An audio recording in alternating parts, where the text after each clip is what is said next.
আসসালামু আলাইকুম রহমতুল্লাহ বারকাতু।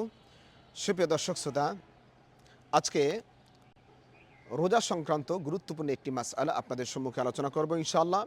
সুপ্রিয় দর্শক শ্রোতা, রোজা রেখে যদি কারো মুখ ভরে বমি হয় তাহলে রোজা ভাঙবে কিনা, এ ব্যাপারে অনেক দিনই ভাই প্রশ্ন করেন।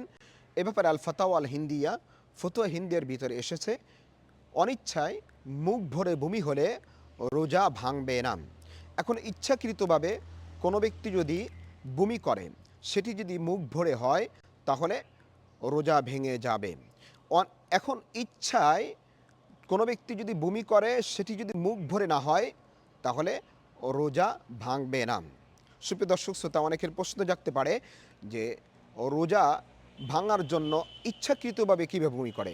ইচ্ছাকৃতভাবে বমি করার উদ্দেশ্য হলো মুখে আঙ্গুল দেওয়া, অথবা বমি করার নিমিত্তেই কোনো ব্যক্তি তিক্ত খাদ্য খেলো, যে খাদ্য খাওয়ার কারণে তার মুখ ভরে বমি হলো। তা এই অবস্থায় ইচ্ছাকৃতভাবে বমি করলে রোজা ভেঙে যাবে। নচেত মুখ ভরে বমি না হলে, ইচ্ছায়ও যদি কোনো ব্যক্তি বমি করে, মুখ ভরে না হলে রোজা ভাঙবে না, রোজার কোনো ক্ষতি হবে না।